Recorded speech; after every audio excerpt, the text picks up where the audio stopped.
we've got news. Got news. About my Cleveland Browns. We've got an oblique problem. Obliques are big deals, especially when it's your quarterback. Now, he might be fourth on the depth chart, but he was number one in the preseason game last week, and he did a great job. 138 yards, 2 touchdowns. Shedeur Sanders has an oblique injury. That is not good. I do not like this. I hate this because I want to see more reps for Shedeur Sanders. Shedeur Sanders, a projected breakout this season, has been sidelined unexpectedly. The Browns coaching staff confirmed an oblique injury significant enough to keep him out of all activity. No reps, no drills, no warm-ups. Concerns are rising about how this may affect his momentum and force adjustments to the team's plan. The focus now is his recovery timeline, the impact on his development, and the next steps for the quarterback depth chart. Browns rookie quarterback Shedeur Sanders injured his oblique during practice today, putting his status in doubt for Saturday's preseason game against the Eagles. He's the latest quarterback on Cleveland's roster who has dealt with a health issue, joining fellow rookie Dillon Gabriel and Kenny Pickett. Sanders, who is trying to fight his way up the Browns depth chart, started the preseason opener last week and threw to practice. So how concerning is this for Shedeur as he is trying to, again, make his way up the depth chart, be QB2, potentially QB1 in the future? Dillon Gabriel taking Shedeur Sanders' QB1 spot after Sanders suffers an oblique injury is more than a roster change. It signals the staff is choosing urgency over efficiency. You do not replace a quarterback operating near a 70% completion rate with one coming off a 32% outing unless the decision is driven by desperation or poor evaluation. That is not strategy, it is avoidable loss of production. The impact on accuracy, timing, and drive sustainability is clear, and the difference is apparent to anyone watching. Well, here's what we know. I mean, after practice, Kevin Stefanski, the head coach of the Cleveland Browns, was not available to the media, but I did talk to him on the field as the players were coming off, and he told me that Shedeur Sanders complained of oblique soreness during the warm-ups this morning. Shedeur Sanders' absence isn't just a gap in the lineup, it's a setback for the entire offense. He thrives under pressure and makes throws others won't attempt. When he's healthy, every pass has intent, every drive has rhythm, and opposing defenses know they're in for a long day. Replace him with Dillon Gabriel and the defense senses an opening. Corners press tighter, safeties cheat down, and linebackers blitz more aggressively because they don't expect the same timing, velocity, or accuracy. Yes. I mean, yeah, I'm a fan. I'm not even going to try to hide it. Rich, you guys are fans. Like, you guys talk about the Cleveland Browns quite a bit. Yeah, it's almost annoying to me. It aggravates people. Like, people don't like the fact that Rich talks a lot. They must about love Shedeur. I'm here. But it's like, you have a friend, and that friend's child is following in the family's footsteps.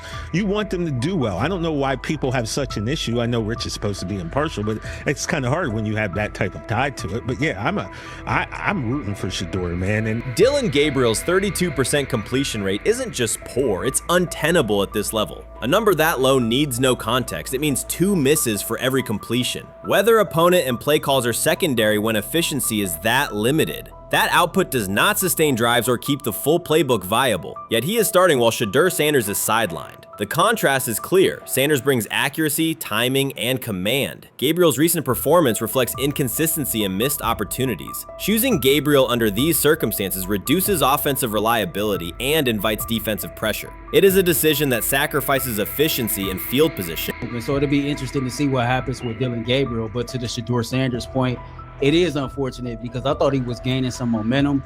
I know the practice that they had before they left for Philly, Daniel Oyefusi reported that he actually took the most reps of all of the quarterbacks.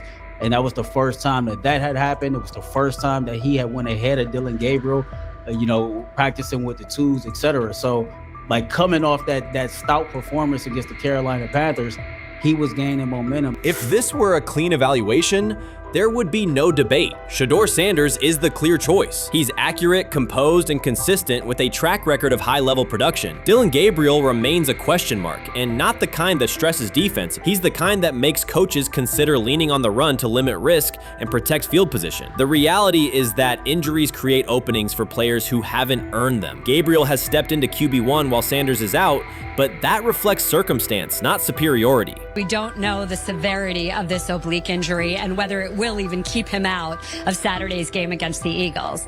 As for moving up the depth chart, I'm the Browns preseason sideline reporter. I was there Friday night when he burst onto the stage and set the NFL world buzzing. And yes, his demeanor was tremendous. His poise was tremendous. He did the things that were asked of him. But at the end of the day, he wasn't actually asked to do all that much. The real concern is how this could attach to Shedeur Sanders' reputation. The NFL is unforgiving about availability. An oblique injury for a quarterback isn't minor. It affects mechanics, torque, and timing. Even with a strong return, the injury-prone label can linger. For the Cleveland Browns, or any team seeking stability under center, that perception is toxic. Teams don't want a player they fear won't make it through October. That's the risk. Talent doesn't always overcome league politics. Once questions about durability start, they rarely fade. They surface in contract terms, roster decisions, and sideline evaluations. So Shedeur Sanders is injured again?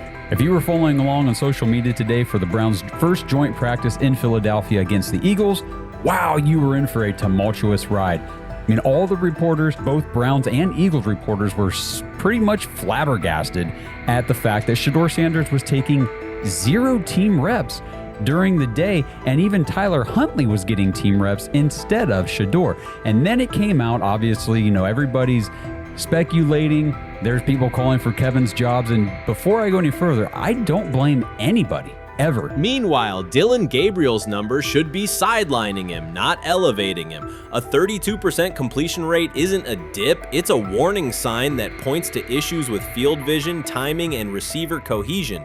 That's the quarterback taking snaps while Shedeur Sanders is out. Put their work side by side and the gap is obvious. Sanders shows consistent placement, timing, and footwork that reflect high-level execution. Gabriel's recent output introduces variability that shrinks the call sheet and stalls drives. You can't claim the priority is winning while starting a quarterback who isn't reliably delivering routine completions. Fans recognize it, receivers lose confidence and tempo when targets are off, the offensive line's urgency fades when protection doesn't translate into productive throws, team belief in the quarterback is fragile, and once it erodes, a season can come apart quickly. We could be looking at, 3/4 of Snoop and maybe 1/4 of Dillon Gabriel. Not really exciting for the fans. Of course, it would be nice to see what Dillon looks like. Did spend third-round capital on him. If you're Dillon Gabriel and you're a rookie, is not you be want to get healed. You want the reps. You want to take these reps. So what do you do to prepare yourself and get ready? Because, man, when rookies get injured, it's like these reps are so valuable. Yeah, sets them back a lot. We do have some video here. Mike Garafolo had some video of Jalen Hurts kind of helping Shedeur used his cart to get off the field here. Shedeur Sanders changes the entire equation. His presence under center keeps defenses honest, keeps teammates engaged, and expands the coaching staff's options. You can call vertical shots, open the playbook, and control the game's tempo. Dillon Gabriel limits that. With him, the playbook narrows, drives stall, and the defense ends up on the field too long trying to compensate. The Cleveland Browns are not in a position to gamble at quarterback. This is a franchise with a difficult history at the position. With Gabriel, the issues are visible from the stands. A 32% completion rate won't jump to 60% with a few extra reps. If anything, it will decline as defenses present looks they would not risk against Shedeur. And that's the core issue. Shedeur Sanders at 80% is still a better quarterback than Dillon Gabriel at his best. That isn't exaggeration, it's the numbers. If Sanders is a 70% passer when healthy, even a drop to 60% keeps him well ahead of where Gabriel is now. Yet the team is rolling with the quarterback who isn't delivering routine completions. Every week Sanders is out, his hold on QB1 loosens. That's the hard truth. The longer Gabriel stays in the role, the more coaches cite continuity and chemistry to cover what's happening on the field. Every throw and every drive has to be a statement, not just to win, but to erase any notion that Gabriel is a legitimate alternative. In the NFL, QB1 isn't handed back because you used to be the best option. You have to take it. Started off with some positive news for Shedeur, and then it kind of just went left real quick. Shedeur got the news early on that if Dillon Gabriel couldn't go, he would get his second straight start in the Saturday preseason game against the Philadelphia Eagles. And then he went on to injure his oblique. For the fans who don't know exactly what part of the body the oblique is at and what that injury is and how it can impact the quarterback, can you explain to them what is an oblique injury? It's like up in this area, right? Well, you can't see me, but like right up in here, when you go to throw, like obviously that's all that. So the truth is straightforward. The Cleveland Browns, or any team in this situation, aren't going anywhere meaningful with Dillon Gabriel under center. You can frame it as progress and point to selective highlights, but reality will level it out, and by then the season is already slipping. Shedeur Sanders is the difference between a team with a path forward and a team playing out the schedule. He reads coverages, delivers on-time throws, and forces defenses to respect every level of the field. Gabriel turns the offense into guesswork. The NFL is built on results, and the results are clear. Gabriel's 32% completion rate functions as a warning sign. It doesn't need context, a clinic, or a film session to explain. It signals inefficiency that stalls drives and compresses the playbook. Yet he has been handed the role Shedeur established through precision, composure, and production. That decision undercuts the stated goal of winning. With Sanders, the offense retains structure, rhythm, and threat. With Gabriel, it narrows and exposes the defense to longer stretches on the field. You can't fire the owner because he can't fire himself. Yeah, someone's head's going to roll, unfortunately, in this situation. And it's probably Stefanski and Barry. I saw on The Athletic. I don't think that's fair, by the way. Stefanski, that part. I agree. I was saying the other day on my podcast that Barry should be fired. And I said I wouldn't fire Stefanski, but a couple of people made the point of saying, well, if you fire the GM, you got to give him a chance to hire his own coach, which is fair. That's true. Mm-hmm. So I would fire Barry. I would hire a new GM. If that GM thinks Kevin Stefanski's a good coach, wants to stick with him. Right. The situation in Cleveland has escalated with the NFL. Sources indicate GM Andrew Barry is prepared to move on from head coach Kevin Stefanski if he refuses to elevate Shedeur Sanders. The Browns are weighing a major quarterback change. Leadership appears to be aligning behind Sanders and pushing for immediate action. This is a high-stakes decision about control and the team's direction. I think it's unfair for me to comment in I guess, maybe on behalf of the industry. All I can say is this, the time that we spent with Shedeur, and what he's done throughout his college career is impressive. He's an impressive young man. He's a really good quarterback.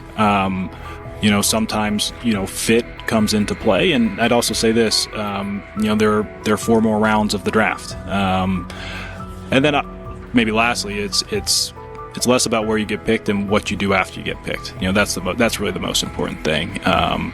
Getting to know him over the course of the spring, he has a ton of resolve. Andrew Barry appears to be at a breaking point. Pressure from fans and within the organization to play Shedeur Sanders is intensifying. Barry is pushing for a move towards Sanders, while head coach Kevin Stefanski remains cautious about altering the depth chart. The divide is clear. One side wants acceleration, the other a measured rollout. The organization is under heavy scrutiny, and the focus has shifted to when, not if, Sanders sees the field. Has the 4th highest odds of any head coach this season to be fired. He's clearly on the hot seat. It's been a discussion for really a couple of years now, dating back to last season's 3-win season. And he's always had kind of hot and cold seasons. And now the sports books are saying he's 4th on the list. Number 1 is Mike McDaniel of the Miami Dolphins, Brian Dable of the Giants at 2, Shane Steichen at 3, and there is Kevin Stefanski plus 650 to be fired. This has moved beyond tension to outright stubbornness. Rather than elevating Shedeur Sanders, the staff has chosen Dillon Gabriel. The current depth chart looks less like a forward plan and more like resistance to change. Fans have been clear about who they expect to see, yet the organization keeps delaying. Every week without a real evaluation of Sanders slows development and blurs accountability. Cleveland is choosing a conservative approach when a decisive decision is needed, sending a message of uncertainty to both the locker room and the city. Now being the 3rd string quarterback for the Cleveland Browns, was that so much was made out of unbelievable. He actually made the team as the 3rd string quarterback. Like that was a big deal. Like that was somewhat of a surprise to a lot of people. He should have been the first pick in the draft. Kevin Stefanski appears to be doubling down to validate his approach. Despite sustained demand from Browns fans to see Shedeur Sanders reflected in chants, merchandise, and constant discussion, he continues to keep Dillon Gabriel in front on the depth chart. The decision functions as an assertion of control rather than a response to momentum. Even with clear signals from the fan base, Stefanski is staying with Gabriel and delaying a full evaluation of Sanders. It is a deliberate choice to maintain his plan and pacing, not to accelerate change. Cleveland is prioritizing continuity over recalibration, keeping any transition to Sanders on hold. But yeah, I mean, the Browns are in a tough spot. They have wasted. You traded a ton of high draft capital to get Deshaun Watson. You've gotten nothing out of Deshaun Watson and missed an opportunity. Like, who knows who they would have drafted? Now, maybe they would have screwed up those picks and the Browns would still be in bad shape.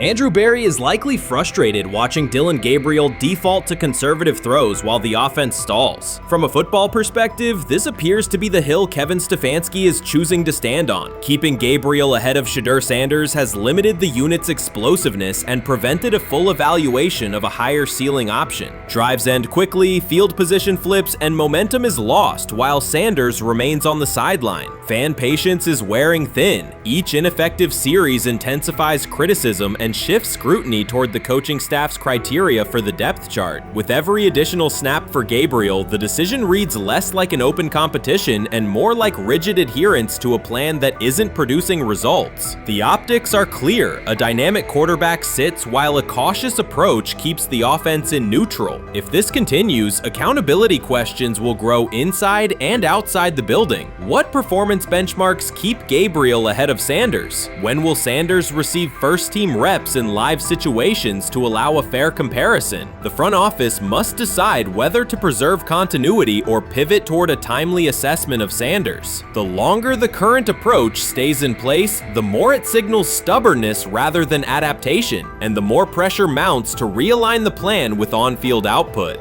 I honestly see it happening if the Browns lose a bunch of games. Like if they get 5 wins or less, I see the report coming out now that Stefanski will be fired. I don't want it to happen. I want the Browns to be good, win a bunch of games. I think that they're going to be a team that is slept on and can at least get 7 wins, which is why if they don't, I see Stefanski getting all the blame for that, and there'll be a new coach in Cleveland.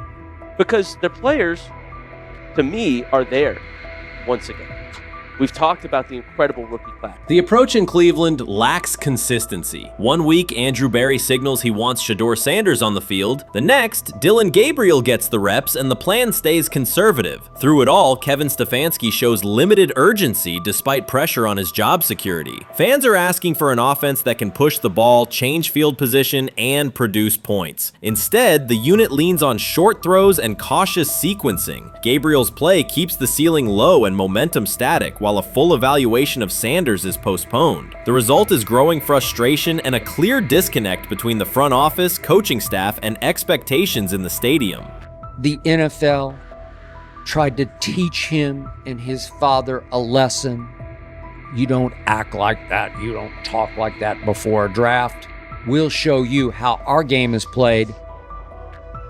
We will watch you plummet all the way. I think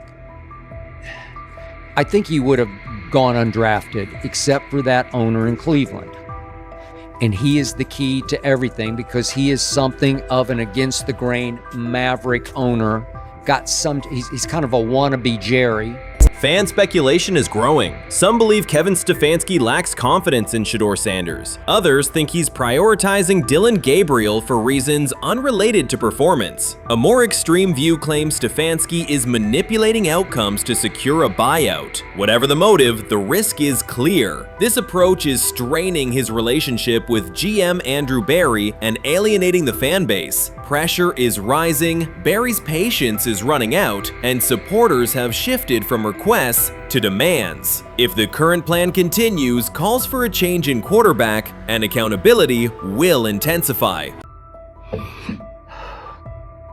I'm about to unleash about Shedeur Sanders. I just watched what happened to Shedeur Sanders in the Cleveland Browns' third and final preseason game. And I'm outraged, I'm sickened, and I'm saddened. By the way, Shedeur continues to be treated in the National Football League now by those sorry-ass Browns and sorry-ass Kevin Stefanski. The Cleveland Browns are once again mishandling a promising quarterback. Skip Bayless criticized the organization for failing to develop Shedeur Sanders and for misusing his skill set. He argued that the team's decisions are undermining Sanders' progress and turning a major investment into a cautionary example. Bayless pointed to inconsistent usage, questionable play calling, and a lack of clear direction as key issues limiting Sanders. He said the Browns need a defined development plan and stronger support if they expect Sanders to succeed. Skip Bayless delivered a direct, critical assessment this week. After seeing Shedeur Sanders in a Browns uniform, he argued that Cleveland is mishandling the quarterback and undermining his development. Bayless said the team's approach shows poor planning and inadequate support around Sanders. He dismissed excuses about strategy and emphasized the need for better coaching, deployment, and protection. In his view, the Browns are setting themselves up for problems before the season begins unless they establish a clear plan for Sanders. Given the team's recent decisions, his reaction is understandable. Cleveland has a history of inconsistent quarterback development. Shedeur Sanders is a premium prospect, the son of a Hall of Famer, a proven college performer, and a widely recognized figure. The organization should prioritize his reps, protection, and a clear development plan, not place him behind Dillon Gabriel as if he were a secondary option. But I'm going to answer this question by saying Shedeur Sanders, and I'm going to tell you why. I think he's being set up to fail. That's right, I'm going to say it. Okay. Here we are on national television, right? There's been 11 practices, if I remember correctly. He's been starting against, he's been playing against the third unit. He's fourth on the depth chart. And then suddenly you throw him into the start line, and he hasn't had any reps for the first team at all. Think about that. So you're just going to throw him to the wolves like that, huh? I mean, you know, if he had first team snaps in practice. Yet here we are. Cleveland has one of the most publicized prospects and is handling him like a depth piece. The broader issue is the franchise's long record of quarterback instability and inconsistent development. That history colors every move they make. When the Browns draft a quarterback, fans don't anticipate a long-term answer. They brace for another reset. Shedeur Sanders should be treated as a priority, not as an afterthought behind Dillon Gabriel. Let's give him a chance. Let's give him a chance with the play calling. You know you have an offensive line that isn't playing that well. So what do? Why not just play the short game so he can get the ball out of his hands very fast to run a competent goddamn offense? Outside of that, Shedeur has to be better in understanding that the offensive line that you're working with right now is not adequate. Why not allow the players that are competing for a job, in this instance, Shedeur Sanders, to finish off the 2-minute drill? When Browns fans see another quarterback selected, they brace for another setback. The franchise's recent history, from Johnny Manziel's failed stint to the rocky handling of Baker Mayfield, reflects inconsistent development and short-term decision-making. Against that backdrop, Skip Bayless's reaction to Shedeur Sanders on Cleveland's roster was blunt. He argued the team is already mishandling a premium prospect by treating him as a secondary option instead of a centerpiece for the future. Bayless's position is straightforward. Sanders is not just a name, he brings proven college production, leadership traits, and significant visibility that can strengthen both the offense and the organization's broader profile. Burying him on the depth chart behind Dillon Gabriel signals a lack of a clear development plan and wastes early momentum. Instead, Bayless contends, Cleveland should establish a defined pathway. First-team practice reps, protection and personnel tailored to his strengths, deliberate play calling that accelerates processing, and measured in-game opportunities that build confidence and execution. In his view, the Browns need alignment from the front office to the coaching staff to prioritize Sanders' growth. Continuing to treat him like a depth piece risks repeating the same cycle that has undermined previous quarterbacks. Committing to a coherent plan gives Sanders and the franchise a realistic chance to convert potential into sustained performance. This is exactly what he says. I'm told the footage of Shedeur Sanders meeting with the Giants is so bad that both the Browns and the Sanders family have threatened legal action if it is published. The New York Giants have released audio from their draft interview with Shedeur Sanders, and the disclosure has drawn intense public reaction. Fans want to know whether Sanders made critical remarks and why the Giants shared material that should have remained confidential. The situation revolves around an open microphone, contentious comments, and the broader implications of the leak. The New York Giants published a brief, edited segment from their interview with Shedeur Sanders and withheld the remaining footage. Observers are debating whether this was a strategic public relations decision or an attempt to discredit him. The team has offered no additional explanation, and many fans view the limited release as inadequate and potentially misleading. They are demanding full transparency and accusing the organization of orchestrating a negative narrative. While criticism of Sanders is vocal, his supporters are responding with equal intensity. There was another team that he sat down with. What do you mean it didn't go well after that? So, he was pissed that they did that to him. They did that to him. He counter-confronted them. The same thing they do to every other quarterback prospect. They did that to him. They slide in a mistake to see if you catch it. Right. And so because you're the quarterback. But he didn't take it as a correction. He took it as like he got pissed off. Yeah, and it's like so here's another one. So another one was, he throws a bad interception, and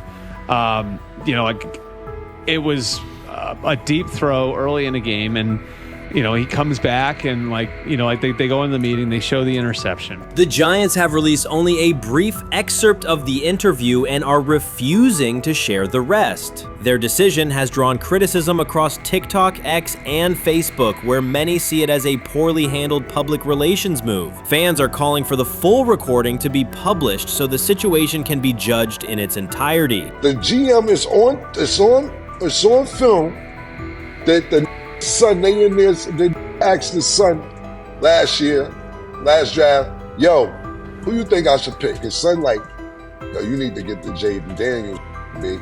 This is what his son, it's on tape. You should go Jaden Daniels. He laughing at his son. And all right, cool, get Jaden Daniels. I don't even know how that tape got out. I wouldn't have let the get out. Shedeur Sanders appears unfazed by the situation. Although the Giants suggested he was more hype than substance, their handling of the interview has instead elevated his visibility. Analysts across major sports outlets are now discussing him more than before, keeping his name prominent in the news cycle. New York Giants, where these tapes at? You hear me? Because if Shedeur Sanders was so unprofessional, y'all would have leaked the tapes for the whole world could see, right? Cause understand, it's a lot of he say, she say. But one thing I do know, as a young black man growing up in this world, being straightforward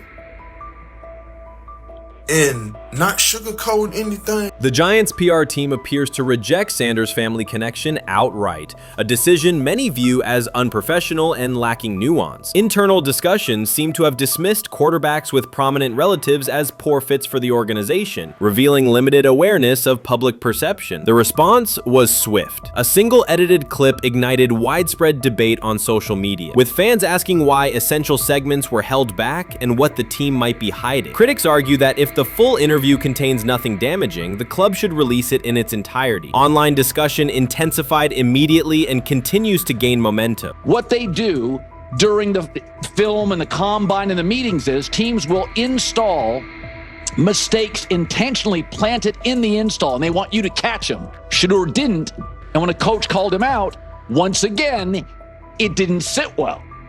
It's like, bro, there's not many teams needing quarterbacks, especially since Pittsburgh appears to have a deal with Aaron Rodgers and Tennessee's getting Kale Moore. The Giants' decision to withhold the full interview has produced an unintended result. Instead of diminishing interest in Shedeur Sanders, it has intensified it. Media outlets and analysts are now examining every on-field rep, press comment, and public appearance as evidence of how he conducts himself under scrutiny. Each throw, adjustment, and answer is tracked and evaluated against league standards, reinforcing the view that he remains composed and professional. Many fans contend that the organization has misrepresented Sanders and suggest the issue may stem from the Giants' view of his father, Deion Sanders. They see the partial release as an attempt to raise doubts about his character by association. That perception has only made his profile more compelling. The discussion has shifted from whether he deserves a high draft position to how effectively he withstands sustained pressure. Sanders is now regarded not just as a talented prospect, but as a symbol of resilience, central to debates about transparency and organizational strategy. Even if the Giants eventually provide more context, the visibility they have created for him is unlikely to fade. The most fun yet the most difficult thing I cover and we cover all year long is not games. It's the NFL draft. Because I've said this many times, you get lied to for a month to 2 months up to it. And so often during the draft, and every few drafts, there's a guy that really falls, precipitously falls. This year it was Shedeur Sanders, it's been Aaron Rodgers, it's been Dan Marino. Every few years somebody falls a lot. And so, but those stories don't come out until like the fall. Criticism of Shedeur Sanders from within the Giants organization has become increasingly public. Team communications appear focused on casting him as an overhyped prospect, whose character should be questioned, a narrative that seems aimed at shaping opinion rather than assessing performance. Yet each selective release or negative remark has instead amplified attention on Sanders and elevated his reputation. Efforts to confine him to a narrow, unfavorable image continue to produce the opposite effect, reinforcing his position as an underdog who endures external pressure. The debate has shifted from football analysis to broader concerns about narrative control and transparency. Fans, reporters, and online communities are still urging the Giants to publish the full interview, arguing that only complete context can resolve speculation. The organization's refusal to comply has intensified scrutiny and led many observers to conclude that the team underestimated public reaction and now faces questions it could have avoided with full disclosure. The tapes, the New York Giants have the tape. They definitely have the tape. It's confirmation that they have the tape. Shedeur didn't do nothing. Is what they saying he did. I'm gonna tell you what these mixed reaction right here. So we already know about the New York Giants, but the Pittsburgh Steelers head coach Mike Tomlin reported admired Sanders' talent, but hesitated to draft him due to previous challenges with quarterbacks like Russell Wilson and Justin Fields, leading to more cautious approach. Las Vegas Raiders. Sanders met with Raiders at the NFL scouting combine and expressed enthusiasm about potentially joining the team. His familiarity with the West Coast offense and quick release was noted positive, though concerns about his ceiling. Hours after the Giants posted that short audio clip, the timeline never slowed. Comment threads filled with frame-by-frame breakdowns, lip-read attempts, and side-by-side comparisons of what was said versus what was left out.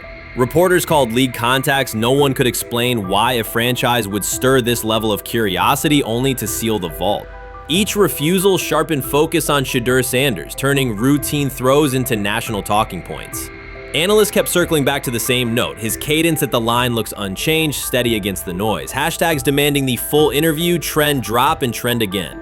Podcast hosts bump scheduled segments to lead with the leak. Rival teams get asked how they would handle a similar situation, then quietly check their own archives. Inside Giants headquarters, the plan to shape the story looks less like strategy and more like a slow burn spotlight they can't switch off. And now every preseason snap, every media availability, every stray sideline camera angle gets fed into a loop that asks, what are they still hiding? The file remains locked. Curiosity keeps compounding. Until someone presses upload or steps to a podium and explains the redactions, the subject drifts away from depth charts and play design, fixing instead on secrecy, control, and the risk of underestimating how fast attention turns pressure into permanence. Momentum isn't fading, it keeps recalibrating, louder, impossible to mute. When he led college football in completion percentage and he threw almost 40 touchdowns for over 4,000 yards, how tall was he? Because they make it seem like he shrunk all of a sudden, RC. Oh, how lively was his arm? Because all I know is somebody did that. Somebody threw for over 4,000 yards, somebody threw for almost 40 touchdowns, and somebody led college football in completion percentage. Now, I'm trying to figure out, what I try to figure out all the time, Mel, is how a guy that hadn't played football in almost 5 months. Shannon Sharpe has publicly defended Shedeur Sanders and criticized those questioning him. Sanders has earned higher recognition and some fans are responding negatively. Although there's debate about whether he belongs on a second team list, Sharpe maintains that Sanders' career is clearly ascending. Reactions on social media are mixed. Some users are angry, others are surprised, and a few say they anticipated this result. The conversation remains active. When reports confirmed that Shedeur Sanders had been elevated from second team to near top tier status, Shannon Sharpe issued an emphatic response. He delivered a detailed rebuttal to critics, underscoring why Sanders deserved the promotion and directly challenging those who doubted the decision. I don't think that he was underprepared during these meetings. I don't believe any of these stories that he showed up arrogant and that he was bombing his interviews. I mean, you watch the film, he's on time, he's on point. You watch his interviews, he answers like a 10-year NFL veteran. Like, he's clearly dominating OTAs. It's every single day there's a new report of how well he's doing for the Browns in OTAs. And I mean, you can say what you want, it's just OTAs. Okay, if that's your new narrative, then he's doing exactly what he needs to be doing. He's on point, he's on time, he's getting the respect of his teammates, and he's making plays. So we're gonna see years down the line, something's gonna come out that I don't know what exactly it was, but something will come out. Critics have been waiting for an opportunity to dismiss Sanders. They labeled him overrated, accused him of benefiting from nepotism, and claimed his profile came only from his last name and polished image. Within their own echo chamber, they cited every game in which he fell short of huge passing numbers as validation of their doubts. Since Sanders has begun receiving formal recognition, criticism has escalated. A wave of self-appointed analysts is dissecting his throwing mechanics and team role, and many online commentators now argue that his promotion reflects deeper problems within the sport. Shannon Sharpe rejected each criticism directed at Shedeur Sanders. During the broadcast, he turned a routine segment into a detailed examination, acting as presenter, interrogator, and fact-checker. Sharpe walked viewers through game film, season statistics, and scouting reports to show why Sanders merited his recent promotion. Whenever a panelist claimed Sanders had not earned the role, Sharpe countered with completion percentages, efficiency ratings under pressure, and documented late-game drives that changed outcomes. He stressed that the backlash was driven less by on-field evidence and more by reluctance to revise earlier opinions. Sharpe argued that critics were upset not because Sanders lacked qualifications, but because his progress contradicted their initial narrative. By the end of the discussion, Sharpe had moved past simple defense and reframed Sanders as a clear example of performance-based advancement, demonstrating that early predictions can be wrong. Never heard of no Dylan Gabriel or Tyler Shock. What the hell is that? So how is Shedeur Sanders going behind them? I'll tell you how. Collusion. 4 different times they passed on him. How the hell does that happen? 4 rounds. It doesn't happen to a quarterback. We've never seen anything like this before.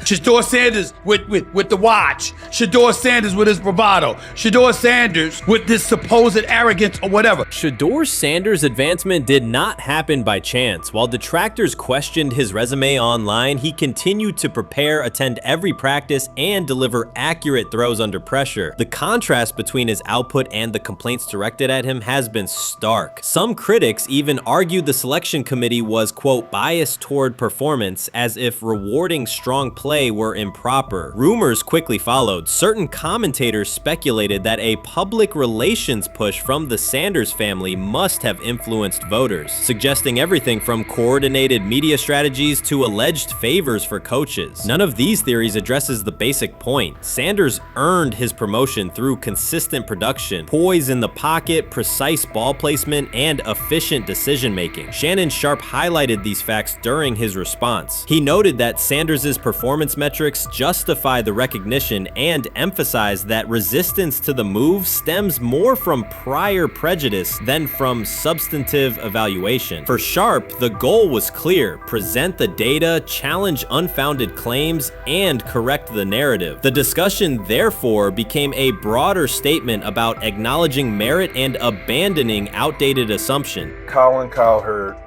defend college basketball coaches who have gotten a DUI, come to their defense and say they didn't need to be fired, that they deserve a second chance.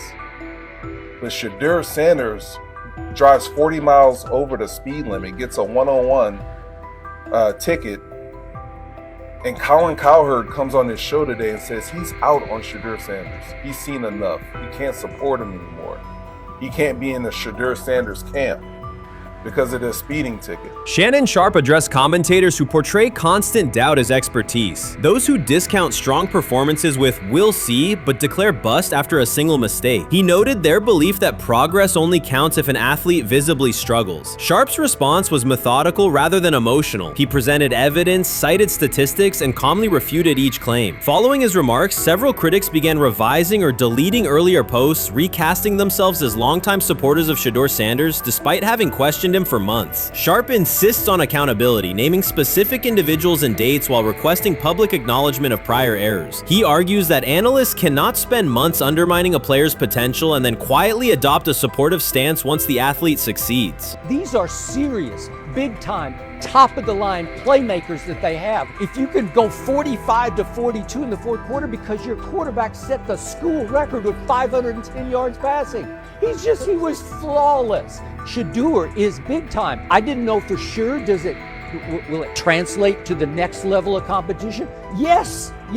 It might translate to the next level of competition as he can play. Critics who once claimed Shedeur Sanders was unprepared now hesitate to acknowledge their mistake. They resist retracting earlier comments and struggle to accept that an athlete can succeed without their approval. Sanders continues to share practice clips and game highlights without engaging the debate, while Shannon Sharpe documents every dismissive remark, ready to revisit them on national television. The disapproval did not slow Sanders. It underscored his progress and exposed the gap between perception and performance. As a result, the conversation has shifted. Analysts who doubted him now describe him as undervalued and publish detailed evaluations of his mechanics and game management, suggesting long-standing familiarity with his career. In a matter of weeks, critics have recast themselves as advocates, demonstrating how quickly opinion can change when consistent results leave little room for doubt. Shannon Sharpe signaled that his commentary is not over. He considers Sanders' advancement a positive outcome for every athlete who has been overlooked or criticized for having confidence. Sharpe stressed that analysts do not have the authority to determine who deserves recognition based on personal preference. The reaction to Sanders' promotion, he argued, revealed how quickly opinions can shift once results are undeniable. Sharpe pointed out that many vocal critics became quiet when confronted with objective performance data. This exchange, Sharpe insisted, reached beyond defending a single quarterback. It challenged the practice of dismissing achievements that do not fit familiar narratives. He reminded viewers that success does not require external approval and that consistent talent will surface despite online commentary intended to minimize it. While critics reconsider their positions, Sharpe remains steady, assigning credit to the athlete and allowing the scoreboard to confirm the argument. In his view, the statistics speak clearly enough. Sharpe also emphasized that the intensity of the backlash must be placed in context. College football is a volatile environment where unexpected outcomes are common. Therefore, declaring failure based on incomplete evidence only weakens the credibility of sports analysis. The discussion underscored the need for measured evaluation rather than reactive judgment. Dak Jackson and him and everybody else that we talked to have said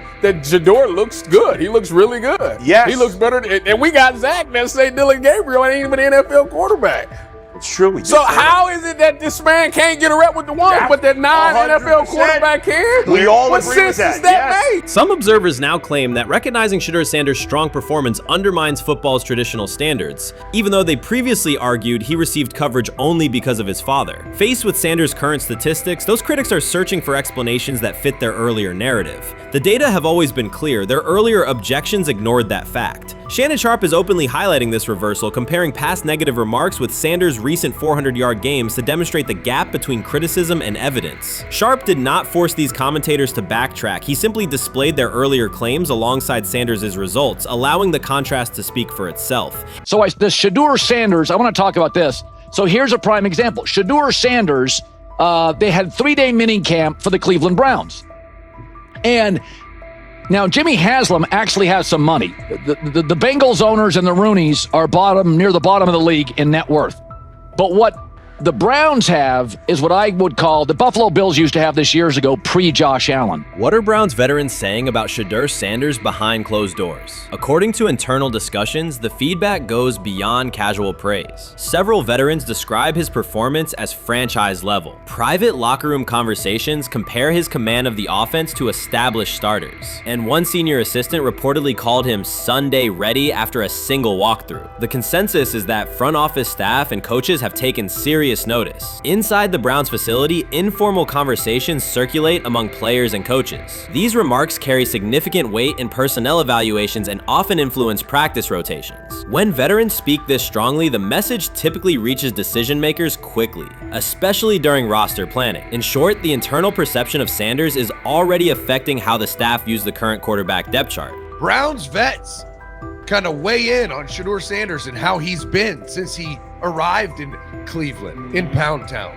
And I think it's very, very important that we discuss it, because it'd be really easy for these vets to, this wasn't like a on-the-record interviews. This is just kind of back channels into what the vets are saying, the rumors, but the sources telling us.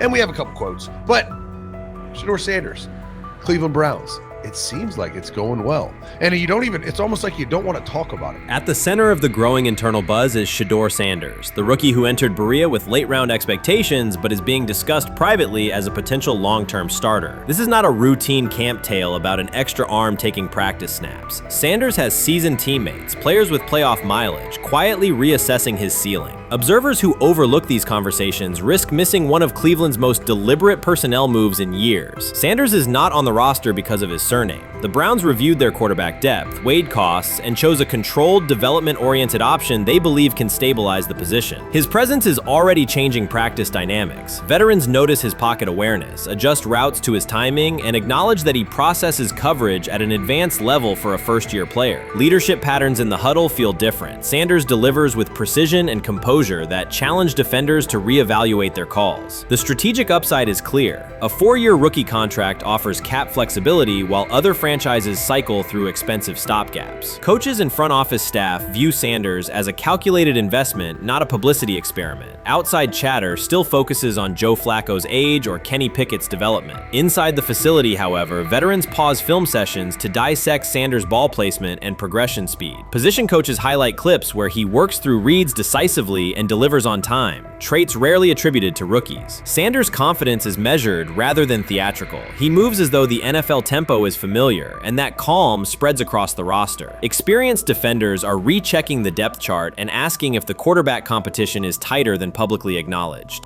Great kid, and whether it's a following that he's earned, I mean, that's something that he's done a great job of interacting with fans, and but he is a great kid. You guys will get to know him more. He's working like crazy, just like all the guys.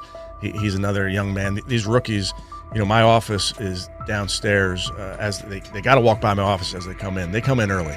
And Shedeur, just like all those guys, he's in there early. He's getting his work done. He has not yet secured the starting job. Evaluations so far come only from brief practice periods, no comeback drives, no national headlines, just steady execution in shorts and helmets. In a league that celebrates splashy debuts, Shedeur Sanders is earning trust rep by rep. Veterans typically withhold judgment until late in camp, yet several are already studying his footwork and timing, which suggests genuine respect. Inside the building, coaches sense that the Browns may have finally found a stabilizing presence at quarterback. Cleveland's recent history underscores why this matters. The team has started 9 quarterbacks over the past 2 seasons, an indicator of instability rather than depth. Sanders arrives with composure, arm strength, and a well-known surname, so any sign of readiness is magnified. Financial context also plays a role. The Browns are allocating a significant portion of the salary cap to Deshaun Watson, whose performance has not matched that investment. To manage costs, the front office signed 4 additional quarterbacks on low-impact contracts. Together, they account for far less than Watson's annual cap figure. If Sanders continues on his current trajectory, that structure could give Cleveland both competitive clarity and much-needed financial flexibility. He's the only person who's come out and say, hey, man, this dude look kind of good, man. Let me tell you what I heard. A lot of people reaching out to players in the locker room and stuff. To me, I think this is it's a red herring. Like, I'm supposed to suspend myself to this belief that he was going to look bad. I've never expected him to look bad to start with. The 5th round quarterback stuff, that's involving perceptions, pre-draft analysis, and other teams. Cleveland's veterans have endured every kind of quarterback turmoil, poor reads, major injuries, shaken confidence, and sideline disputes. When a young quarterback like Shedeur Sanders steps in and appears composed rather than overwhelmed, people notice. The attention comes not just from coaches and reporters, but from the linemen and defensive leaders who have watched previous backups struggle. They are not exchanging doubts, they are sharing nods of approval. Sanders demonstrates instinctive pocket awareness, reliable accuracy, and steady poise, qualities that quickly circulate through team conversations. After years of instability under center, the Browns need someone who can remain calm and effective deep into the season. Although expectations have fallen over time, genuine interest is growing. Praise is coming from teammates who rarely commend anyone unless his performance demands it.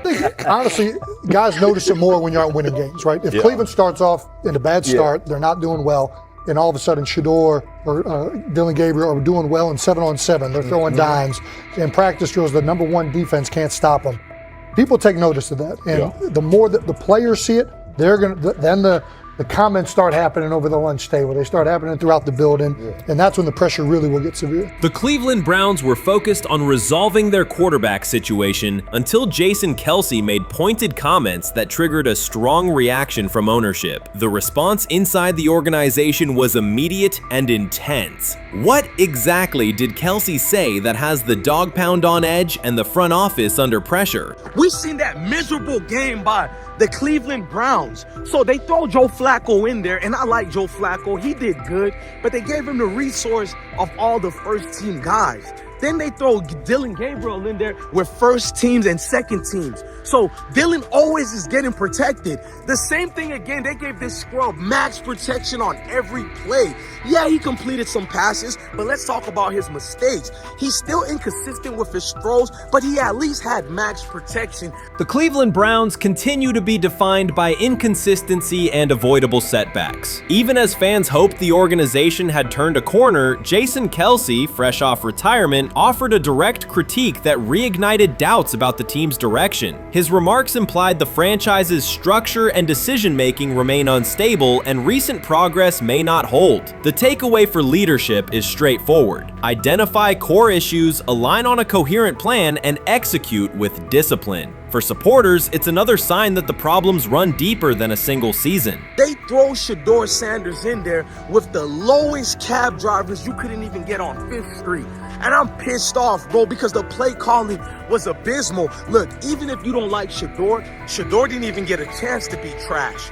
Even if you think Shedeur is garbage, he didn't even get a chance to be garbage. That's how awful the offensive line was. Kevin Stefanski still doesn't want to give Shedeur second strings and first strings reps. Why is that? Browns ownership's response shifted from measured to urgent. The pattern is familiar in Cleveland. The team once treated Johnny Manziel as a franchise solution, retained Hugh Jackson for a second year despite results, and invested heavily in Deshaun Watson through a costly trade and contract. These decisions reflect aggressive but poorly aligned planning. The outcome has been continued instability instead of sustained progress. That this was the guy that they wanted to start. He's seasoned, he's experienced, he still has a big-time arm, even at his age, and they open with the Cincinnati Bengals. They wanted that experienced guy. He was always going to be the guy. They were not going to start Dylan Gabriel or Shedeur Sanders in week 1. Kenny Pickett had a hamstring injury. It makes it easy to go with Joe Flacco. And the question isn't and wasn't going to be who's the starter in Cleveland. The question is, who's going to be the backup in Cleveland? Who's going to be the number 2 quarterback when they open the season against these Bengals? Fans still show up season after season, expecting improvement and bracing for setbacks. The usual pattern has been early optimism followed by a gradual collapse. But last season was different. For a sustained stretch, the Browns looked organized and competitive, resembling a functioning team. Couple days, 3 days until roster cutdowns, how do you feel about that? Do you feel like you belong here on this team? Obviously, I think overall as a player, I feel like I put in the work. I feel like everything I do, I try to do it to my best, and that's all I ask for. So I feel like everybody feels like, they should be on the team, and if you ask anybody on the team, would they feel like they belong, in their own eyes. So I feel like I do, but I'm my own player, I think about myself in a high regard. The front office entered the offseason confident. Kevin Stefanski was being praised, and the Dog Pound believed the team had made real progress. Then Jason Kelce delivered a pointed assessment that cut through the optimism. Fresh into retirement, the former Eagles All-Pro and Super Bowl champion said Cleveland still looks like a team patching over issues rather than building a durable contender. Kelce's view was direct. The Browns' structure is fragile, and the roster is too dependent on perfect health at quarterback. He argued the team is one injury away from losing continuity and sliding backward. Because Kelce has operated inside a stable, championship-level organization, his comments carried weight with players, media, and fans. The reaction was immediate. People took his critique seriously, not as outside noise, but as an informed evaluation of how a successful team should be built. Ownership also felt the impact. Jimmy Haslam's response shifted to urgency, a sign that leadership recognizes the stakes. The criticism arrives in the context of prior high-risk decisions, especially the fully guaranteed $230 million commitment tied to Deshaun Watson. Watson has missed time and shown inconsistency when available, and the contract has constrained flexibility. Kelsey's remarks highlight why depth, alignment between the front office and coaching staff, and a clear contingency plan at quarterback are non-negotiable. The takeaway is straightforward. Cleveland must convert last season's progress into a stable framework, protect the quarterback, deepen critical positions, and establish a plan that survives injuries and short-term setbacks. Without that, the games that fueled optimism will remain temporary. If you're a betting man, who do you think starts for the Browns at quarterback? Okay, this is the situation. Kenny Pickett, they actually traded for him. Joe Flacco, no one's bringing Joe Flacco in the building thinking Joe Flacco's going to be the starter. If Joe Flacco is your starter, you got a problem. You have a huge problem. And if they were saying Shedeur was the starter as the 5th rounder, you got a real problem too, because he passed over all these guys in these reps in the offseason in shorts, in bikini shorts, Speedos and stuff. Like, no. That kind of stuff. So I'm not that surprised when you put down a 3rd round pick on a quarterback. You do believe he has a certain skill set. Jason Kelce stated the obvious. Cleveland committed to a quarterback who hasn't played at an elite level in years, and Joe Flacco's playoff run didn't change the long-term outlook. Ownership appeared more upset that the criticism was public than by the substance of the critique. Many fans agreed. They've seen this pattern before. Rosters age, injuries are inevitable, and when a single contract dominates the cap, one setback at quarterback can undermine the entire season. Kelsey's broader point was about structure. The Browns prioritized the high-cost, uncertain starter over depth and contingency. The late-season surge masked issues that remain: limited cap flexibility, thin depth at key positions, and an offense that lacks a credible plan B.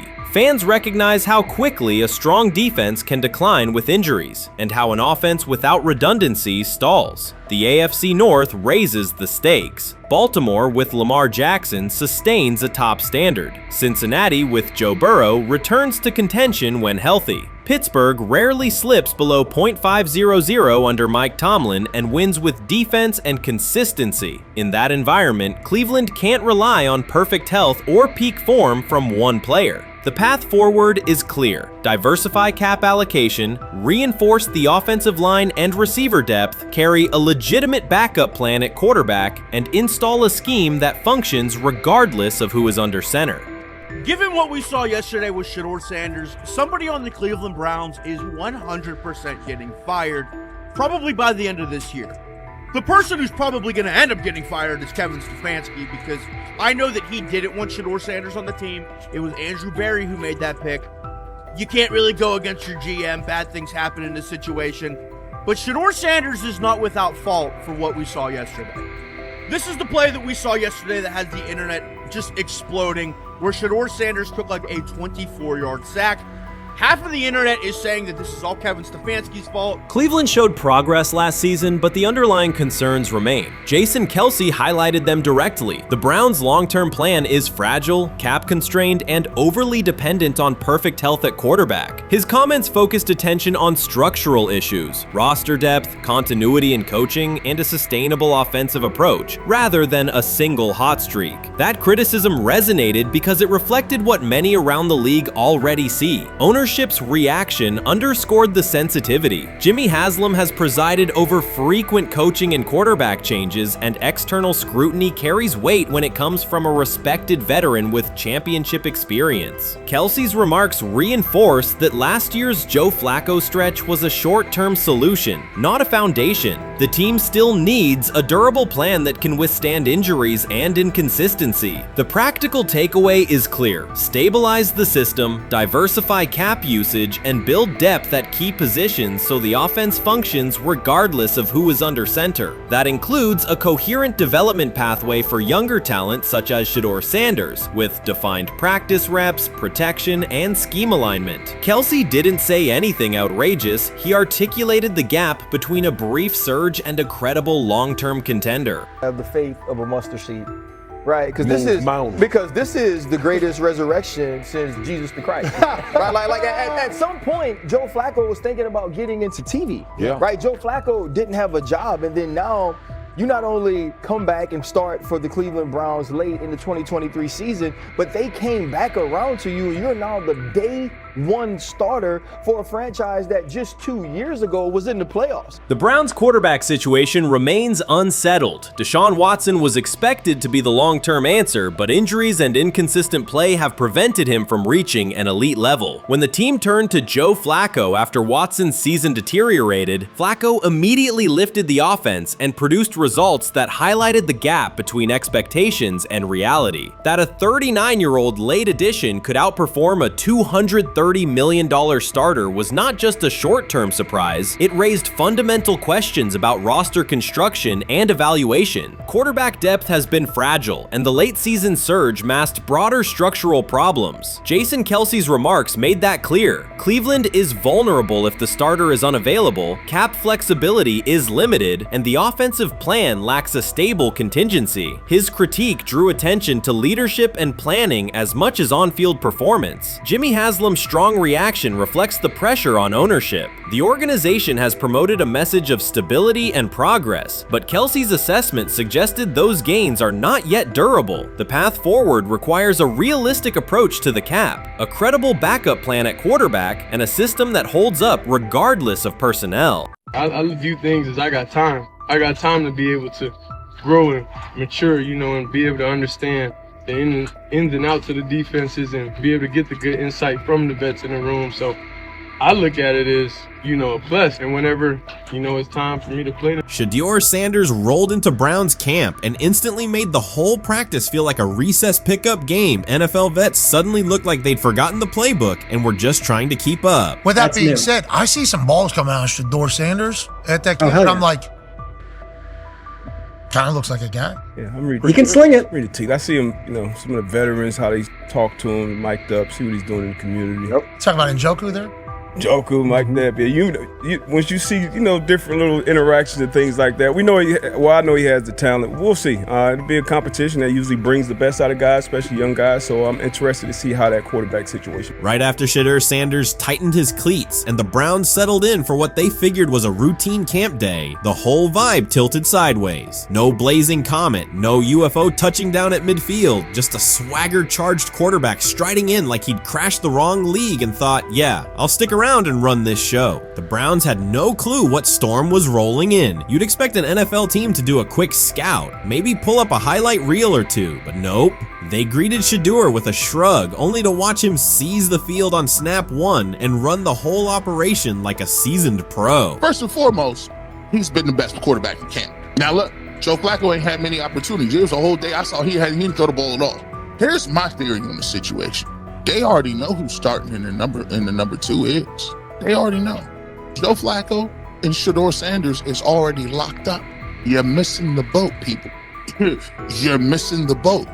Your boy, Kenny Pickett and Dylan Gabriel, oh, they're fighting. Shedeur didn't merely clock in, he hijacked the session. One moment he's loosening his arm, the next he's roasting veteran QBs like faded names on busted draft boards. Defensive coordinators everywhere had the same gut punch reaction. Uh-oh. His pocket poise? Straight disrespectful. His timing? Psychic. And every pass left his hand like it was laser guided to its mark. While Shedeur Sanders was slicing up routes, the Browns secondary looked less like an NFL backfield and more like a gaggle of dads sprinting through a Saturday fun run. Big on enthusiasm, short on closing speed. Coaches fought the urge to slam the emergency horn. Players traded wide-eyed, "Are we serious?" stares, and someone even double-checked that a hidden camera crew wasn't about to pop out of the tunnel. But nope, this was pure Shedeur. Half cold-blooded surgeon, half highlight factory. He wasn't dropping a casual "I'm here," he was crafting a masterclass. From the first rep, the tempo changed. Shedeur Sanders accepted the snap with steady footwork, diagnosed the Browns' single high shell, and delivered a tight window seam route that forced the free safety to recover late. Throughout the period, he manipulated leverage with quick shoulder fakes, moved through full field progressions, and released on time from a balanced base, consistently putting the ball on his receiver's upfield shoulder. Cleveland's coverage struggled on multiple fronts. Safeties hesitated between deep half responsibilities and underneath support, creating voids at 15 to 20 yards. Cornerbacks and off-man were caught in trail position when Sanders used rhythm throws on 3-step drops, while those who tried press technique had their inside hand neutralized by his receivers' outside releases. Linebackers widened to match shallow crossers, leaving the middle hook unguarded for pivot routes and option digs. One corner attempted a line of scrimmage jam. Sanders immediately adjusted the route to a back shoulder fade, releasing the ball before the break and rendering the press ineffective. Over the session, he showcased pocket discipline, reclimbing to maintain throwing lanes rather than drifting, and finished with a series of anticipatory throws against cover 2 cloud, fitting vertical outs between the flat and deep half defenders. Sanders' combination of rapid post-snap processing, precise ball placement, and pocket efficiency exposed coverage mismatches at every level and highlighted communication gaps in the Browns secondary. By mid-session, the Browns defensive staff clearly recognized their calls were outmatched. Every adjustment, a roll to cover 6, a simulated pressure, a late rotate to 2 high, was neutralized once Shedeur Sanders confirmed the post-snap picture. Routes that had taken weeks to script were beaten by timing and location. Comeback set at 12 yards broke open before the corner's transition. Slot seam outs dotted the void between the flat and deep half defender, and boundary receivers beat press with quick hand techniques, receiving the ball before the trail man could recover. Sanders' command was methodical. He used cadence to freeze plug blitzes, re-ID'd the mic when linebackers sugared the A-gaps, and maintained a firm base so he could reset and fire without resetting his feet. His receivers benefited from that rhythm. Top of the stem, eyes back, ball delivered on their upfield shoulder, allowing immediate transition to YAC. The Browns front tried a late stunt to compress the pocket. Sanders climbed 2 steps, re-spotted the shallow crosser, and delivered in stride, turning a potential sack into a 20-yard gain. What stood out most was how little ramp-up Sanders needed. From his first series, he processed full field concepts at tempo, cycling through progression reads without hitching. The poise under interior pressure, consistency in ball placement, and ability to manipulate zone defenders left the Browns' coordinated disguise packages ineffective and forced them into static coverage by the end of the period.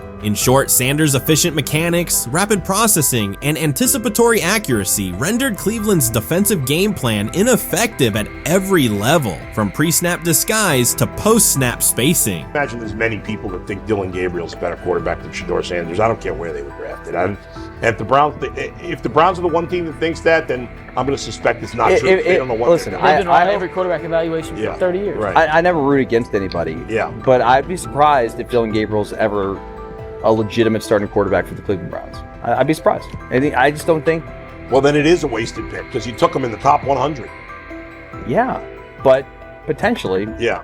May get away with it because of Shedeur. An edge rusher chirped at Shedeur Sanders between snaps, hoping to shake his rhythm. On the very next play, Sanders answered with a 30-yard laser, a deep dig from the boundary side that split the single high safety and the trailing corner. He hit the top of a 5-step drop, kept a firm base, and delivered on time to the receiver's outside shoulder, turning what should have been a routine rep into a sudden change explosive. From that moment on, every coverage wrinkle the Browns tried, rotating from cover 3 to quarter half, flashing a Tampa 2 shell, mugging both A-gaps, was met with a precise counter. When corners pressed, Sanders adjusted the route to a back shoulder fade. When safeties widened, he checked to a glance post. When linebackers bailed, he found the running back on a delayed option out of the backfield. Even late simulated pressures couldn't move him off his spot. He simply climbed, reset his feet, and fired. As Cleveland's defenders rotated through checks, Sanders manipulated them with cadence and eye discipline. He froze weak side safeties long enough to create intermediate windows, then feathered the ball into those lanes before help could arrive. When the Browns finally dropped 7 and matched every route, Sanders tucked the ball and converted 2 separate 3rd and 6 situations on the ground, reminding everyone that his mobility is as calculated as his arm. By the end of the session, the defensive coordinator's call sheet looked obsolete. Sanders had neutralized blitz looks, exposed spacing issues in zone, and forced the unit into static base coverage just to survive the period. It wasn't a camp drill anymore. It was a clinic on timing, processing speed, and controlled aggression, delivered snap after snap by a quarterback who never needed a warm-up lap to own the field. They never planned on taking him. The problem is,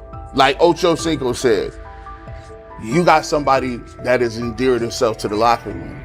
And guess what? The difference between him and Tim Tebow, the biggest one, is he can play. He can throw the ball. Tim Tebow running around being an H-back. He can throw the ball. And he's done everything he needs to do. He ain't saying nothing. He ain't rocking the boat. He ain't mad about the reps. He ain't mad about none of that. All the people out there want to see is this, like Tyler said earlier. We want to see what he can do with Jerry Jeudy. That's it. I want to see what he can do with David Njoku. I want to see him with Junkins. I want to see him with the first running backs. If you are cooking, if you are beating down the doors with the 3s and 4s, guess what?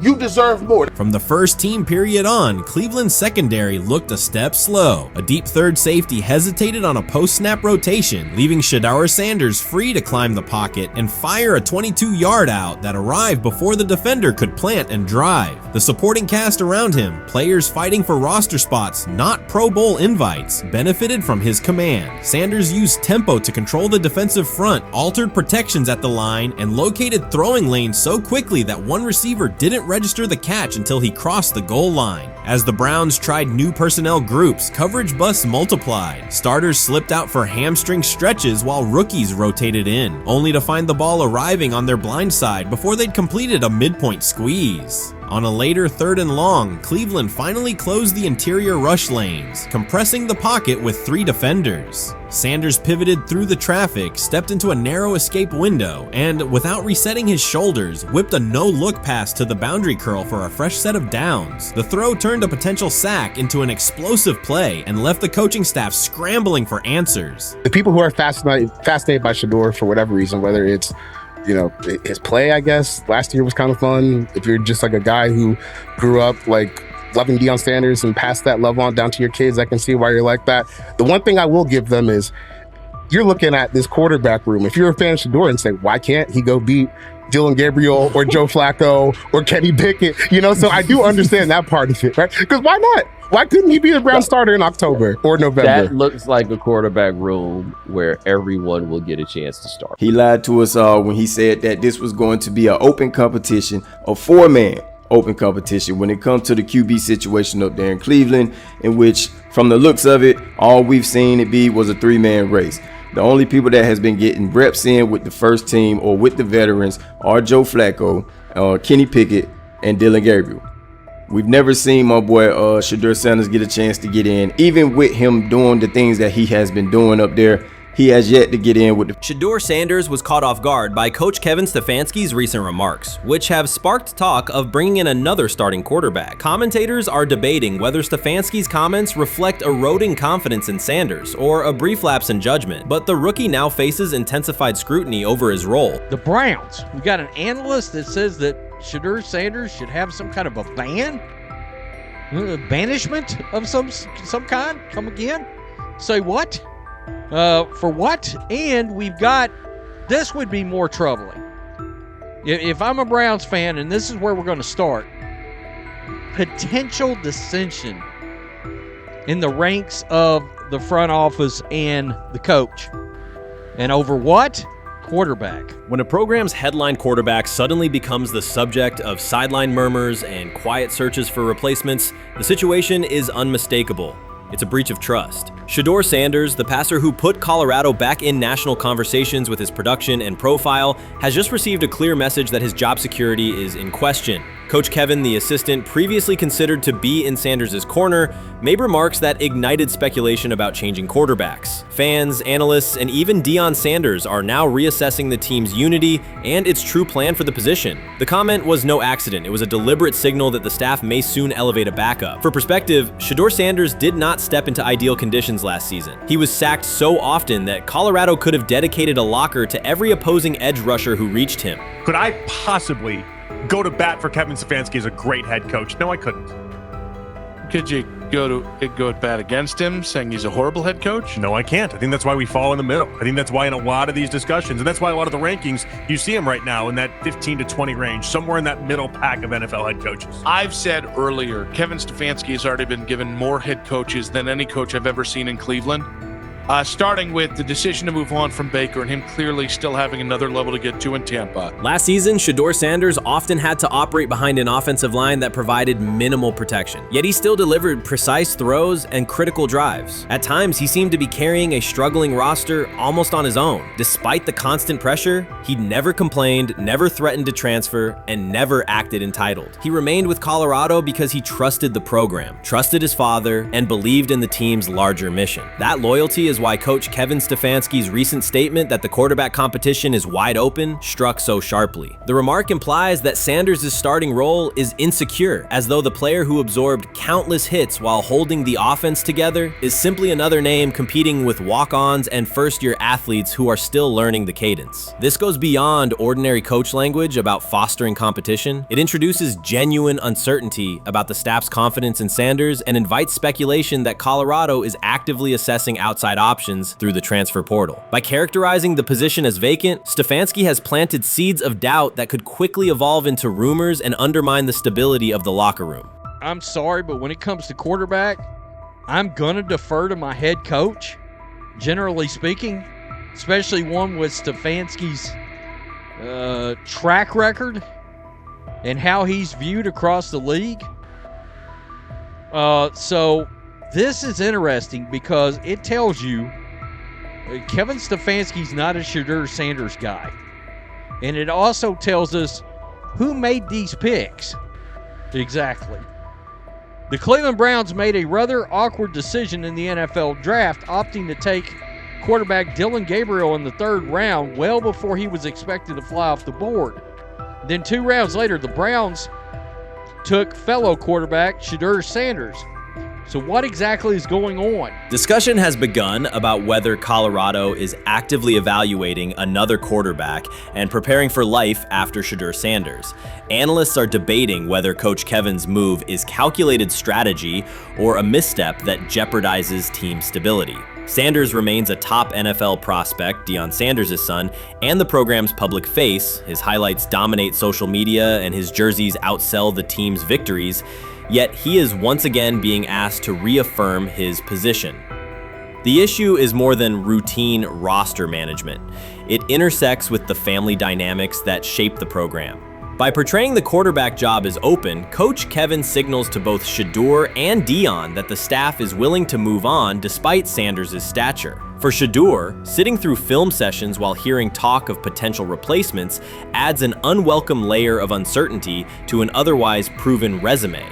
The decision may reflect a desire for a quarterback with a different profile, perhaps someone more mobile and system-oriented, rather than a dismissal of Sanders' accomplishments. Many observers declared Deion Sanders was finished. They argued that his public style attracted unnecessary attention, that his health had deteriorated too far, and that his coaching career was approaching an abrupt conclusion. They misread his resolve. When speculation intensified, Sanders did not schedule a press conference or issue a formal statement. Instead, he released a short video recorded at his Texas home, walking alongside recording artist Lil Wayne. The footage established 2 facts. Although Sanders still walks with a limp, he remains active, and he intends to return to the sideline.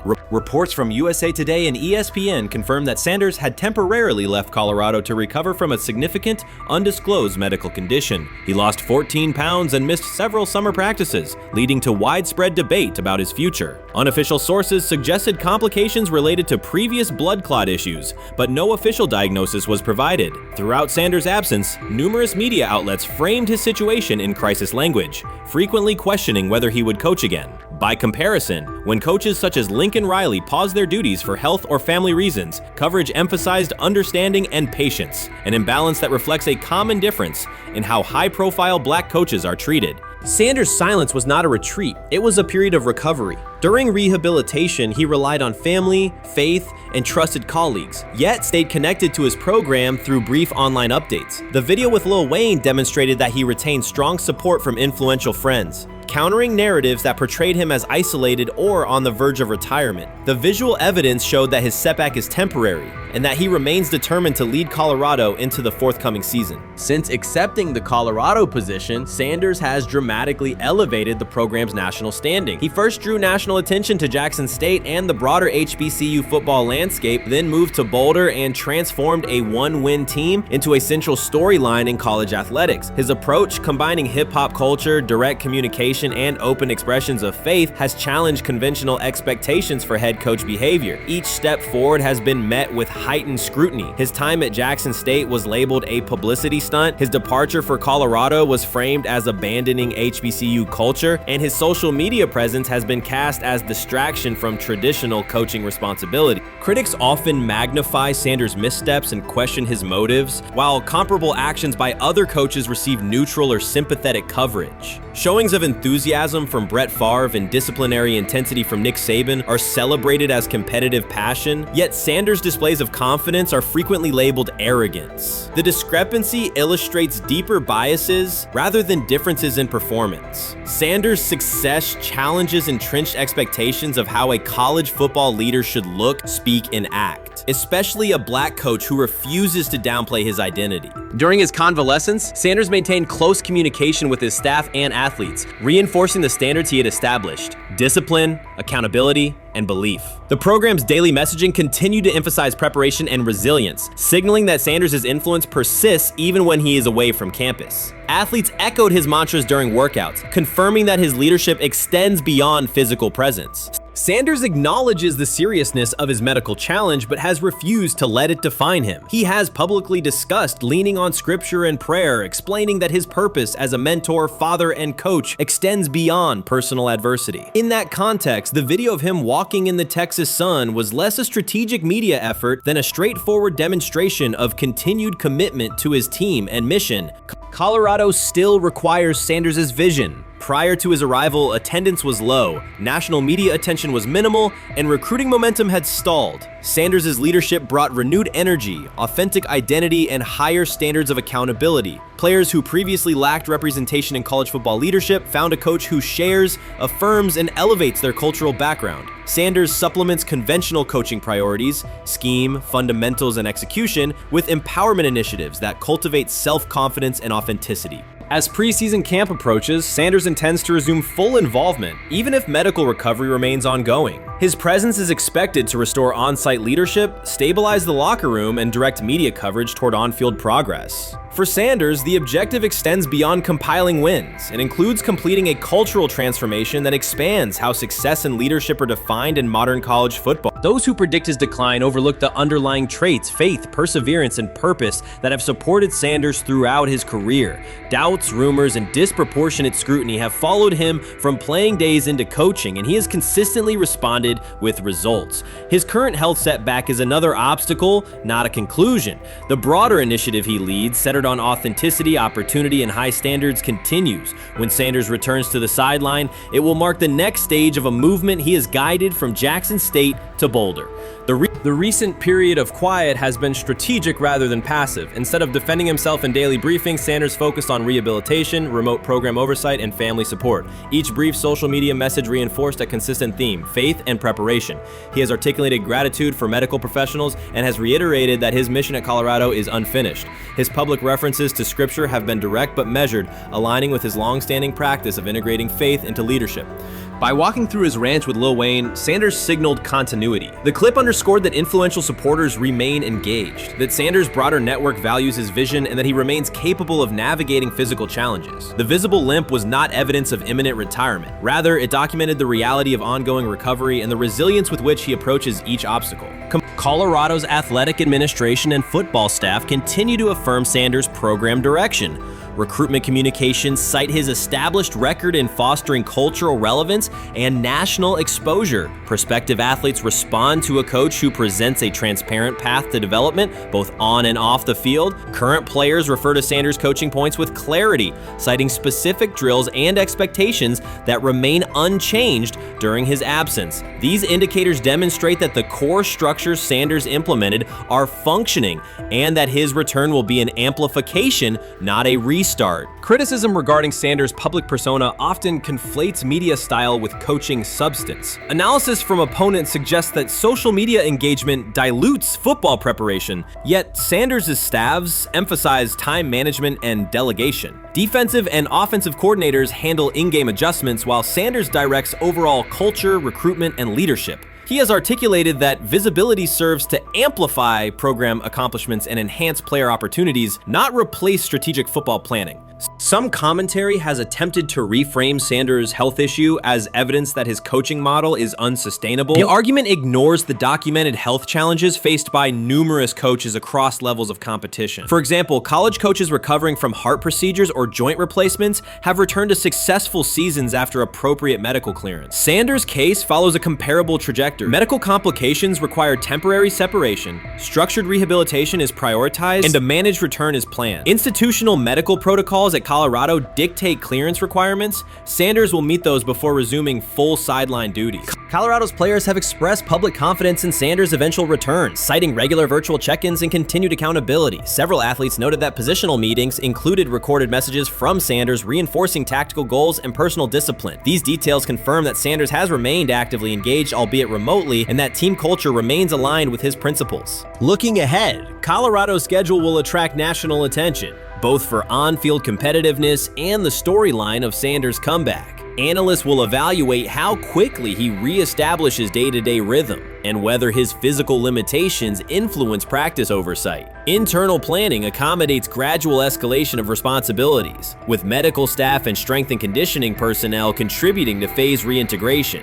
The broader significance of Sanders' return extends beyond Colorado. His visibility continues to challenge prevailing narratives about leadership styles and pathways in college athletics. By prioritizing authenticity, open articulation of faith, and cultural expression, Sanders offers a contrasting template to more conventional models. His eventual recovery and sideline presence will reinforce the argument that diverse leadership profiles can succeed in elite collegiate competition. In summary, rumors of Deion Sanders' coaching demise were premature. Verified reports confirm a substantial but temporary medical setback. He used the time away to focus on health, sustain program engagement, and rely on a support system anchored in family, friends, and faith. His recent public appearance demonstrated active recovery and reaffirmed his intention to resume leadership in Boulder. The forthcoming season will test Colorado on the field, but it will also underscore the durability of Sanders' vision, one that combines competitive ambition with cultural resonance. Observers who continue to question his longevity overlook the resilience and purpose that have defined his career. Sanders' return is imminent, and the movement he leads remains intact. The rumors have ended. The decision is public. Cleveland Browns owner Jimmy Haslam has informed every level of the organization that unless an unforeseen injury intervenes, Shedeur Sanders will start at quarterback in Week 1. The announcement is not an informal suggestion or a quiet push in the background. It is a direct order. Multiple independent reports, amplified most visibly by Colin Cowherd,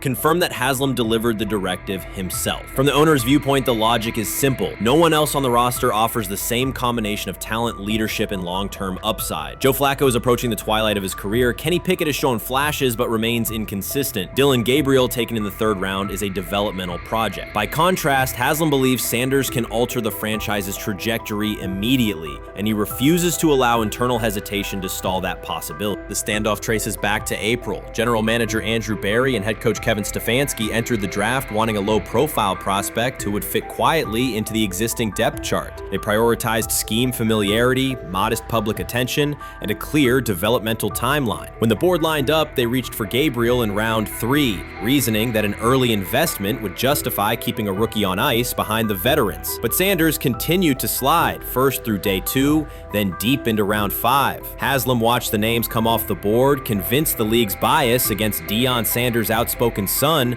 was obscuring legitimate first-round talent. When Cleveland's 5th-round pick arrived and Sanders was still available, Haslam intervened. He did more than approve the choice. He overrode the original plan, making it clear that the organization would select Sanders and give him every chance to compete. From that moment on, the Browns' internal narrative splintered into 2 camps: those ready to accelerate around their owner's vision, and those still trying to protect their original approach. Once rookie minicamp began, Sanders erased much of the speculation. He commanded huddles, processed coverages quickly, and delivered throws with anticipation that belied his draft slot. Teammates noted his willingness to accept blame for missed timing, then correct the error without dramatics. While Flacco and Pickett split most first-team reps, Sanders treated limited opportunities as full-speed auditions. During organized team activities, he identified blitz looks, redirected protections, and consistently found his second read when the primary route was covered. More than one defensive veteran told local reporters that Sanders looks like the best arm in the building. That assessment forced Barry and Stefanski to reevaluate their timetable. They could no longer label Sanders a long-term project without contradicting on-field evidence. Drafting Gabriel 2 rounds earlier had provided the staff an excuse to slow roll Sanders' ascent.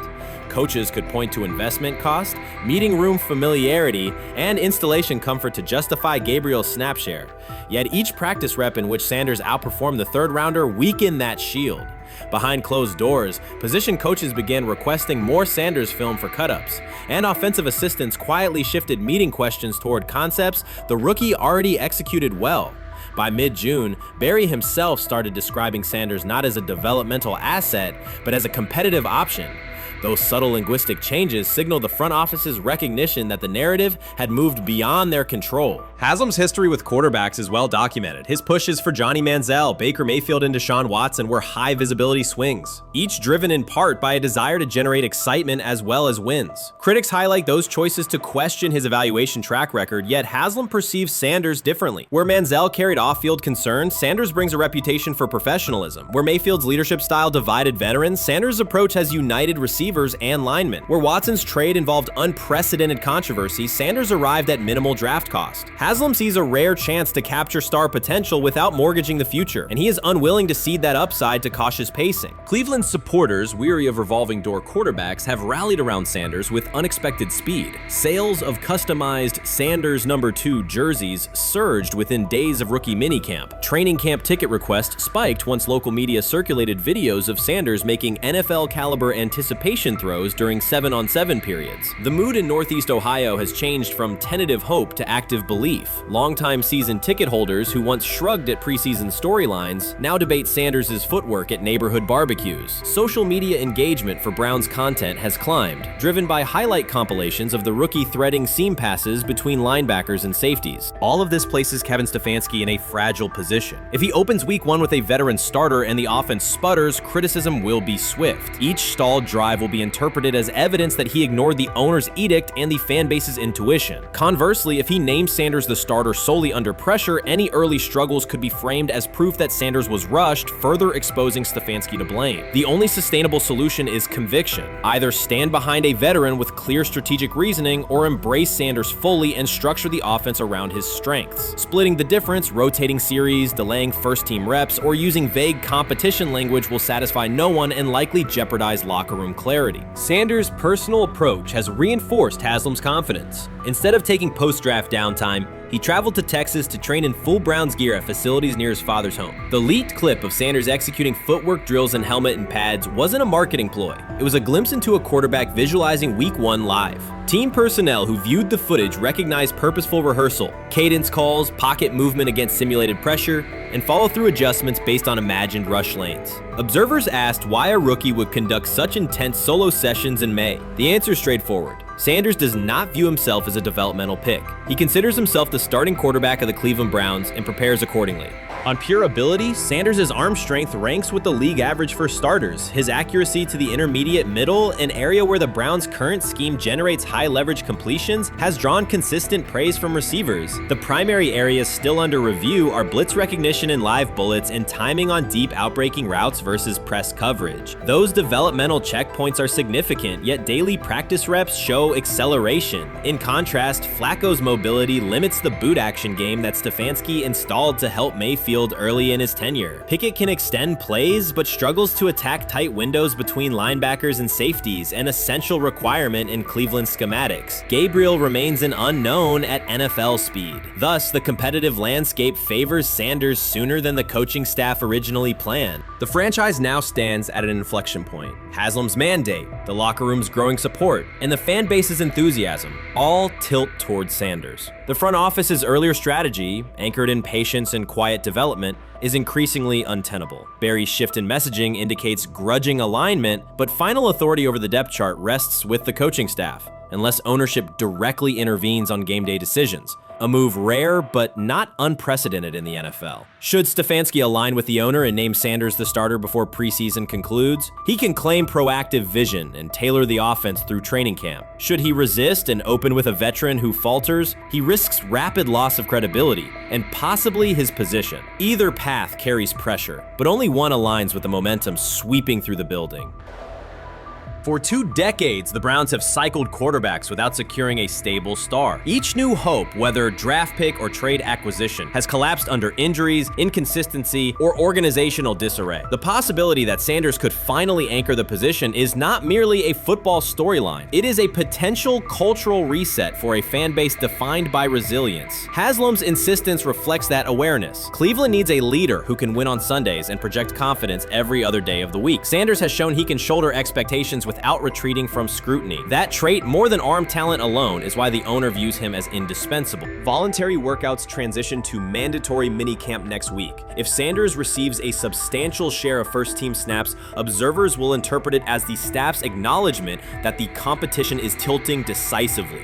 A public declaration may not follow immediately, but every rep allocation is a signal. If, however, the staff continues funneling most top unit snaps to Flacco or Pickett, tension will escalate. Local media will question the evaluation process. National analysts will debate the merits of letting a rookie learn through live action versus controlled practice. Inside the facility, players will recognize any disconnect between performance and opportunity, and unity could fray. The Browns have reached a decisive moment. Shedeur Sanders has demonstrated the skill, poise, and work ethic to justify starting in week 1. Jimmy Haslam has publicly positioned him as the future, and by implication the present of the franchise. Kevin Stefanski and Andrew Berry must either endorse that vision or brace for the consequences of delaying it. For Cleveland fans, the significance is clear. A legitimate chance to exit the cycle of quarterback uncertainty and rally behind a signal caller capable of commanding the field and galvanizing the city. Whether that opportunity is seized promptly or postponed will define the Browns' 2025 season and likely the tenure of the decision makers involved.